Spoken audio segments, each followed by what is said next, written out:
Saciloto, que vai nos falar sobre lesão triarterial na isquemia crítica, bypass ou angioplastia.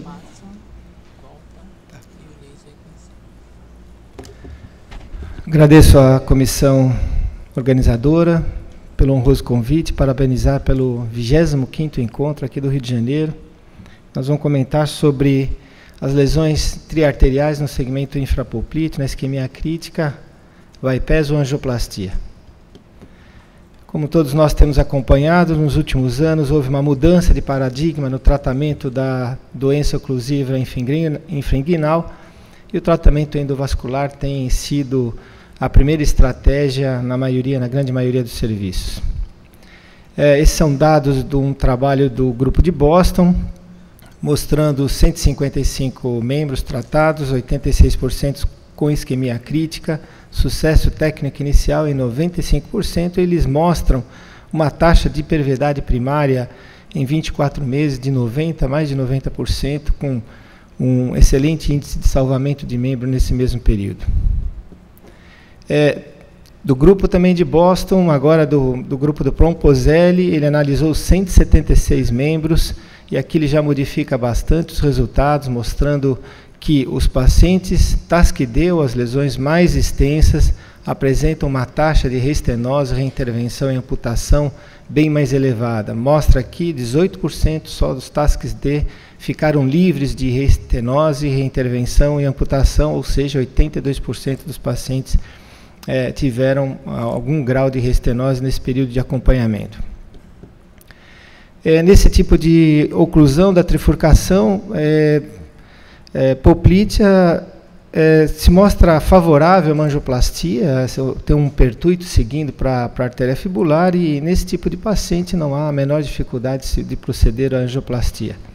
Nesse tipo de caso fica um pouco mais complicado, uma estenose numa artéria bastante calcificada, um paciente relativamente jovem, de 57 anos, mostrando que a artéria tibial anterior apresenta oclusão no seu segmento médio e a pediosa com padrão arteriográfico muito ruim, não tinha reenchimento plantar. Enfim, esse é o tipo de caso ruim também para a angioplastia, também ruim para a realização de derivação. Quais seriam então esses pacientes que iriam para a cirurgia aberta? Os pacientes com bom risco cirúrgico, que apresentam oclusão extensa do segmento infrapoplíteo, com reenchimento de artéria pediosa, ou uma plantar, ou uma társica lateral, com um bom substituto, o insucesso técnico inicial da angioplastia, logicamente, que pode ocorrer em alguns grupos até 20%, e falha da angioplastia e suas complicações, como todos nós temos observada, muitas vezes com piora do escoamento pós-angioplastia, restenose pós-angioplastia. Esse tipo de insucesso técnico, onde não se consegue cateterizar as artérias distais, esse tipo também de comprometimento da poplítea com uma doença difusa, sem um acesso para as artérias fibulares, uma embolização de uma angioplastia de poplítea, em que parte da placa embolizou para a região da artéria fibular, ocasionando complicações ou pioras da isquemia. Nesse caso também é onde, numa tentativa de cateterização, houve perfuração da artéria, não se conseguiu se proceder à angioplastia e foi realizada uma derivação para a artéria fibular. É um trabalho nosso, publicado no Vascular Endovascular Surgery do ano passado, em agosto, onde analisamos num período de janeiro de 2005 a 2009, as angioplastias realizadas no serviço, 39 casos de angioplastias comparadas, não uma comparação, mas nós classificamos, nós indicamos de acordo com os critérios do TASC. O TASC A, B e C nós preferencialmente indicamos endovascular, e o TASC D preferencialmente cirúrgica, e nós analisamos esse tipo de amostra. Dos 39 pacientes submetidos à angioplastia, a grande maioria foram TASC A, B e C, só 13% dos casos TASC D, em pacientes de alto risco. Tivemos uma taxa de perviedade secundária em 12 meses, 70%, em 24 meses, 64%, com erro padrão aceitável até 13 meses. Observem que a taxa de perviedade primária, mesmo em 12 meses, é de 56% nessa nossa casuística. uma taxa de salvamento de membro perto dos 70% em 24 meses.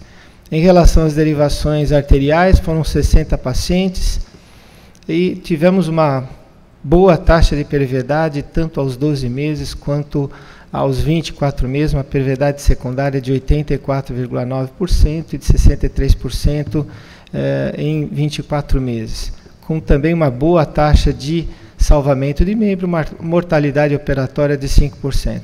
Não houve estatisticamente não houve diferença significativa entre as duas taxas de perviedade. Então, obedecendo os critérios do TASC, os resultados das variáveis de desfecho foram equivalentes.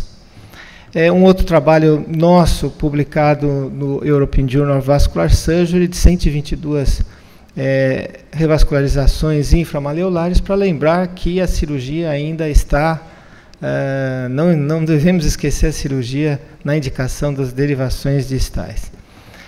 Concluindo, então, no nosso grupo, nas extensões extensas, infrapoplíteas, triarteriais, se o paciente for de alto risco, o substituto venoso inadequado, nós indicamos a angioplastia percutânea, numa tentativa de revascularização desse membro, nos insucessos técnicos e complicações da angioplastia, cirurgia aberta em pacientes de baixo risco cirúrgico, boa expectativa de vida, com uma artéria ou uma artéria maleolar, uma artéria pediosa, társica lateral de bom padrão, nós indicamos preferencialmente o tratamento cirúrgico, que é o que mostra os trabalhos do Basel também, publicados recentemente, confirmam que os pacientes de bom risco cirúrgico, a evolução deles é melhor a longo prazo. Obrigado.